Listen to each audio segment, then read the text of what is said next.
अस्सलाम वालेकुम रहमतुल्लाहि व बरकातुहू। जन्नत को जब हस्पताल लाया गया, डॉक्टर्स कानों को हाथ लगाते रहे।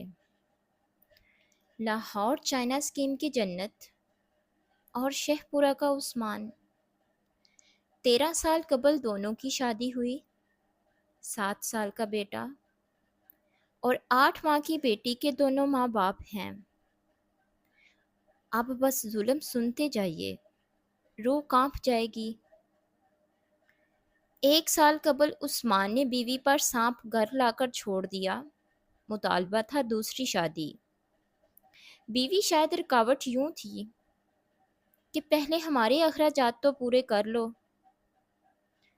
लेकिन हमारे मुआशरे के मर्द हजरात सुन्नत तो पूरी करने की कोशिश में लगे रहते हैं, मगर घर में जो पहली बीवी और औलाद मौजूद होती है उनको पूरा हक नहीं देते।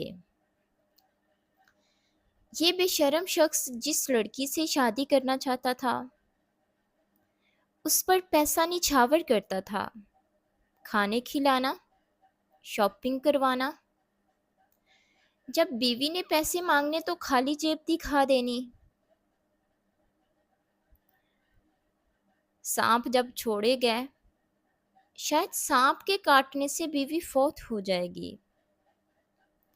अल्लाह ने जन्नत की हिफाजत की, जन्नत बच गई। अपने घर को जन्नत तोड़ना नहीं चाह रही थी, लेकिन शोहर हर उस हद तक जा रहा था कि किसी तरह जन्नत का खात्मा हो जाए।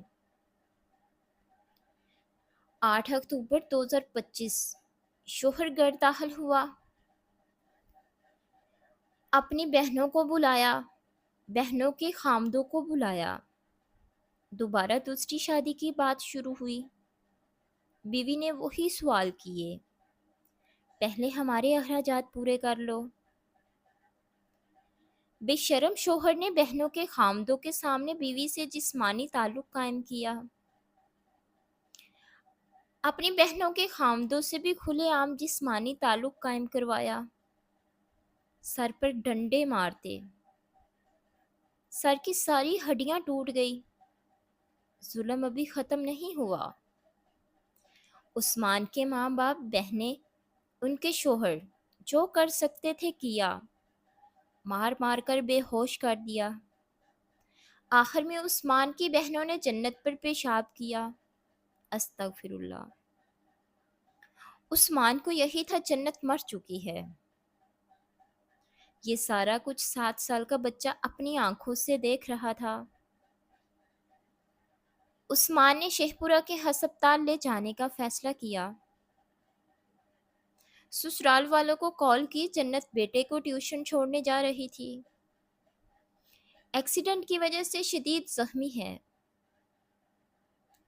खामद बीवी के कपड़े तब्दील करवा कर ले गया था। हस्पताल डॉक्टर्स ने कानों को हाथ लगाए। हालत देखकर फौरी कहा, लाहौर ले जाइए। शोहर ने ससुराल वालों से कहा, एम्बुलेंस के पैसे आप देना, मैं लाहौर ला रहा हूँ। लाहौर के हस्पताल पहुंचने पर डॉक्टर्स की फिर वही हालत। पहली नज़र में ही कहा, ये एक्सीडेंट नहीं है। उस्मान को पहला दचका यही था। डॉक्टर्स ने किसी तरीके से जन्नत की सांसों को बहाल किया। दूसरा दचका उस्मान को ये था, क्योंकि सारे रास्ते अपने बेटे को यही समझाता आया कि नाना नानी को यही बताना, मामा का एक्सीडेंट हुआ है। जब डॉक्टर्स ने जन्नत का मज़ीद मुआयना किया, रिपोर्ट में साबित हुआ जन्नत के साथ कई लोगों ने जिस्मानी ताल्लुक कायम किया है। बोल नहीं सकती, सिर्फ सुन सकती है। अभी भी जन्नत जिंदगी और मौत की कश्मकश में है। ये सब देखने के बाद शोहर उस्मान हस्पताल से फरार हो गया, क्योंकि उसे यही था जन्नत जिंदा नहीं बच पाएगी। जन्नत के घर वालों ने जन्नत के शोहर सब घर वालों पर मुकदमा दर्ज करवा दिया। शायद शोहर गिरफ्तार हो चुका है। अब आप बताइए, ماں باپ بیٹیوں کی شادی کرتے وقت کیوں نہ گھبرائیں؟ یہاں ظالم اکیلا شوہر نہیں تھا، یہاں ظلم کرنے والا پورا سسرال تھا۔ مزید اچھی ویڈیوز کے لیے میرے چینل کو لائک، سبسکرائب اور شیئر کریں۔ شکریہ۔